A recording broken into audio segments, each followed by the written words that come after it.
예수께서 들으시고 배를 타고 떠나사 따로 빈들에 가시니 무리가 듣고 여러 골로부터 걸어서 쫓아간지라. 예수께서 나오사 큰 무리를 보시고 불쌍히 여기사 그 중에 있는 병인을 고쳐주시니라. 저녁이 되매 제자들이 나아와 가로되 이곳은 빈들이요 때도 이미 저물었으니 무리를 보내어 마을에 들어가 먹을 것을 사 먹게 하소서. 예수께서 가라사대 갈 것 없다. 너희가 먹을 것을 주어라. 제자들이 가로되 여기 우리에게 있는 것은 떡 5개와 물고기 2마리뿐이니이다.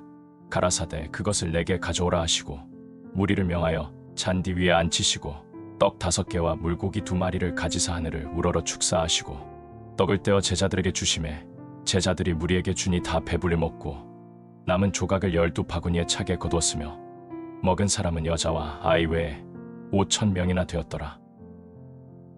떡 5개와 물고기 2마리는 예수님 당시 한 사람이 한 끼 먹을 수 있는, 즉 도시락 1개에 해당하는 양이었습니다. 한 소년이 도시락 1개를 바쳤더니 예수님께서 축사하셔서 남자만 5,000명, 여자와 아이들까지 합치면 최대 약 2만 명 이상의 군중들이 배불리 먹고도 12광주리가 남았습니다. 예수님은 3년간의 공생의 기간 중에 수많은 기적을 베푸셨습니다. 그 중에 마태, 마가, 누가, 요한, 네 복음서가 공통적으로 기록하고 있는 유일한 기적이 바로 이 오병이어의 기적 사건입니다. 이는 당시에 그 현장에 있었던 유대인들이나 성경을 기록한 사도들에게 이 기적은 가장 인상 깊었던 사건이었을 것이라는 뜻일 것입니다. 또 하나 그렇게 인상 깊었던 이유는 피부에 곧바로 와 닿는 먹고 사는 문제와 연관된 기적이기 때문일 것입니다. 자연히 오늘날의 설교에도 이 본문은 가장 자주 이용되는 본문 중 하나입니다. 거의 모든 신자가 그 의미도 잘 알고 있습니다. 그렇다면 이 이야기 중에 가장 강조되는 메시지가 무엇일까요? 신자가 자기가 가진 아주 적은 것이라도 하나님께 바치면 하나님께서는 수천 수만 배로 갚아주신다는 것일 겁니다. 그러나 이 메시지는 잘못된 것입니다. 우리의 현실에서 실제로는 그렇게 되지 않습니다. 우리는 이 극심한 불경기 가운데 생활비를 쪼개고 쪼개어서 좀 죄송한 말로 손을 떨면서 헌금합니다. 비즈니스를 하는 그 바쁜 와중에도 짬을 내어 봉사를 하기도 합니다. 그러면서 하나님 제 사정을 잘 아시지요.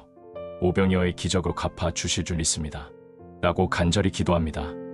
그런데 혹시라도 언젠가는 평생에 한 번쯤은 그런 대박 같은 은혜를 받겠지 기대하고 계십니까? 그렇다면 그것은 요행이지 믿음이 아닙니다. 이 본문은 단순히 기도의 응답을 받은 것을 뜻하지 않습니다. 오병이어의 기적은 정반대의 뜻입니다. 예수님은 분명히 도시락 1개로 10,000배 이상의 축복을 주셨습니다. 그러나 절대 간과해선 안 될 사항이 하나 있습니다. 정작 그 도시락을 바친 소녀는 몇 배를 받았던가요?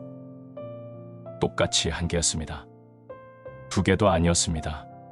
성경 어디에도 돈 10만 원을 바치면 100만 원으로 불려준다는 약속은 없습니다. 오병이어의 사건을 가장 정확하고도 길게 기록한 복음서는 요한복음입니다. 마태는 9절로 그쳤지만 요한은 6장 전체에 무려 71절에 걸쳐서 자세히 기록하고 있습니다. 요한의 메시지는 우리가 지금껏 이 기적에 대해서 이해하고 있는 내용과 정반대인 것을 알려주고 있습니다. 우선 유대 대중들이 그 기적을 보고 열광을 했습니다. 자기들을 고난에서 건져줄 메시아로 인정한 것은 분명히 사실이었습니다. 그러나 예수님은 억지로 당신을 왕으로 삼을 줄 아시고 그 자리를 떠나 갈릴리 바다 건너까지 피해버리셨습니다. 그런데도 대중들이 배를 타고 끝까지 따라오자 어떻게 말씀하셨습니까? 주님은 눈에 보이는 육신의 떡을 구하지 말라고 말씀하셨습니다. 대신에 영생을 주는 하늘에서 내려온 신령한 떡인 당신을 먹으라고 말씀하셨습니다. 그러자 그 말씀이 어려워 이해를 하지 못하고 제자 중에 많이 물러가고 다시는 그와 함께 하지 않았다고 결론을 내렸습니다. 요즘으로 치면 예수를 믿으면 만사형통할 것이라고 기대하고 교회 출석하여 교회가 시키는 대로 다 했지만 전혀 형편이 나아지지 않아서 실망해서 교회를 떠난 셈이라고 할 수 있을 것입니다. 오해는 마셔야 합니다. 하나님은 우리의 고달픈 상황을 잘 알고 계십니다. 정말로 보잘것없는 헌금을 드리면서 손이 부끄럽고 마음이 송구스러운 줄도 아십니다. 그럼에도 하나님은 어려운 형편에 그렇게나마 바친 것을 너무나 귀하게 여기고 기쁘게 받으십니다. 그리고 주님은 은밀히 갚아주십니다. 하나님께서 은밀히 갚아주신다는 것이 무슨 뜻일까요? 당신께서 언제, 어떻게, 얼마나 은혜를 베푸실지를 아무도 모른다는 뜻입니다. 오직 그분의 절대적 주권에 달렸다는 의미입니다. 주님의 자녀들이 신령과 진정과 함께 드려진 것이라면 하나님만의 신기하고 오묘한 방식으로 역사를 이루십니다. 자녀에게도 가장 큰 유익이 되고 무엇보다 하나님의 영광이 반드시 드러나게 될 것입니다. 그렇다면 오병이어 기적 속에 드러난 하나님의 영광은 과연 무엇일까요? 헐벗고 굶주린 무리를 배불리 먹이신 은혜를 말하는 것일까요? 다시 강조하지만 아닙니다. 당시에 한 끼 굶는 것은 예사였습니다. 사실 인류가 하루 세 끼 밥을 먹게 된 것은 아주 근래의 일입니다. 한국만 해도 1960년대까지 보릿고개가 있지 않았습니까? 가을 추수한 쌀 양식이 떨어지고 이듬해 여름 보리를 수확할 때까지 끼니를 잊지 못해 굶어 죽는 사람들이 적지 않았습니다. 오병이어 사건은 유대인들의 유월절 절기를 앞두고 일어났습니다. 모인 무리들 중에 상당수가 예루살렘으로 올라가는 여행객들이었습니다. 그 여행객들은 반드시 노자돈을 갖고 있었으며 예루살렘 성전에 제사를 드리러 가는 유대인들은 가서 희생제물을 사야 하기에 더욱 그러했습니다. 제자들 말대로 동네에 들어가서 저녁을 사서 먹으면 그만인 것입니다. 아니면 율법에도 규정이 있듯이 당신은 나그네를 대접해야 하는 것이 의무이기에 그들은 아무 집에나 들어가 신세를 지면 되었던 것입니다. 이 기적의 가장 근본적인 의미는 무엇일까요? 너무 어렵게 따질 필요가 없습니다. 성경에 기록된 사실 그대로입니다. 예수님께서 2만 명의 유대 공동체에게 한 명도 빠짐없이 도시락 한 개씩을 당신만의 즉 하나님만이 하실 수 있는 방식으로 선물한 것입니다. 비유컨대 여의도에서 수만 명 참석하는 부흥 집회를 마친 후에 주최 측에서 식사를 제공하고는 집회에서 받은 은혜를 나누며 교제한 것과 같은 것이라고 할 수 있습니다. 도시락 한 개를 바친 소년으로선 그렇게 엄청난 기적이 일어나리라고는 상상도 못했을 것입니다.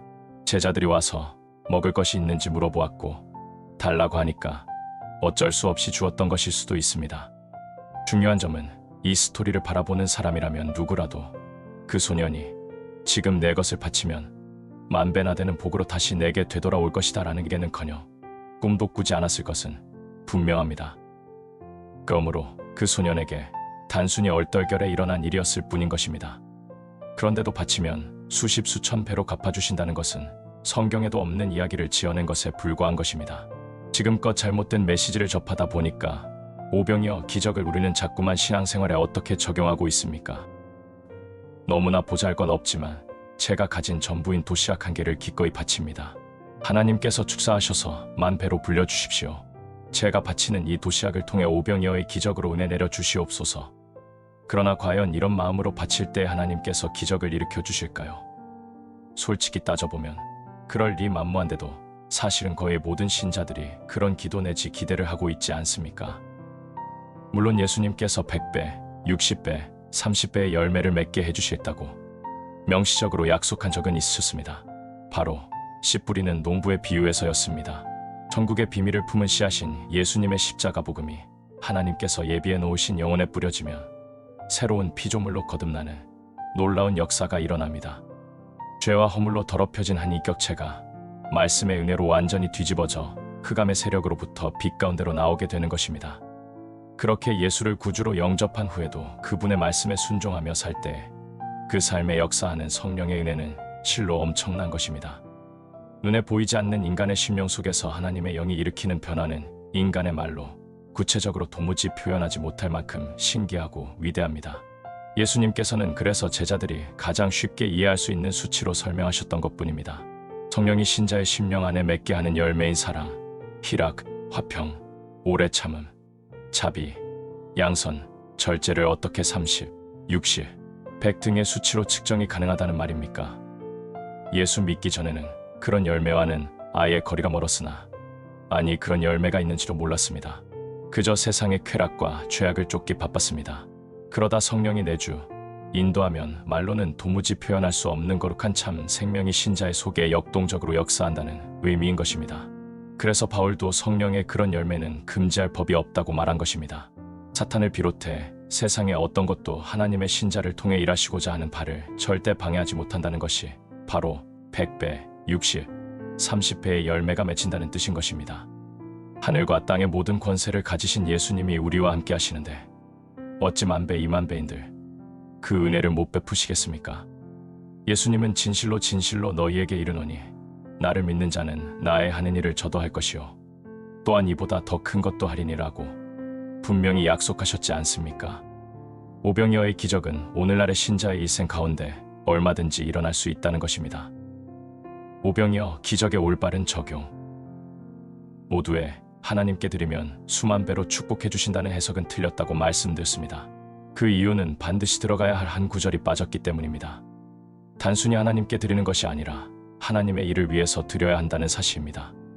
하나님께 바치는 것으로만 따지면 유대인만큼 많이 바친 자들도 없을 것입니다. 그러나 하나님께서는 오히려 그들에게 제발 그만 갖고 오라고 야단을 치셨습니다. 여호와께서 말씀하시되 너희의 무수한 재물이 내게 무엇이 유익하뇨?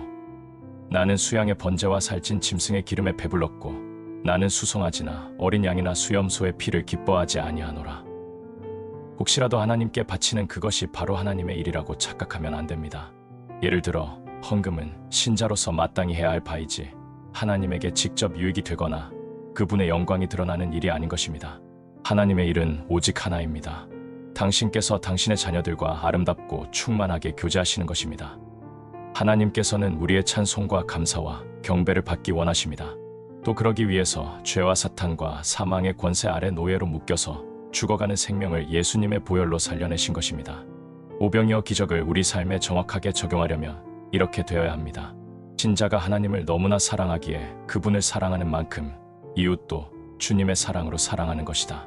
그런 온전한 사랑까지 하기가 힘들다면 최소한 관심을 갖고 자세히 살펴보는 것이다. 그럼 참 불쌍하다는 것을 깨닫게 된다. 나도 불쌍하긴 하지만 나보다 더 불쌍하다는 점을 발견하고는 내가 굶더라도 내가 가진 것을 기꺼이 하나님에게 바치는 것이다. 그럼 하나님께서는 바친 나에게가 아니라 그 불쌍한 이웃들에게 수백, 수천 배의 참 생명으로 살려주실 것이다.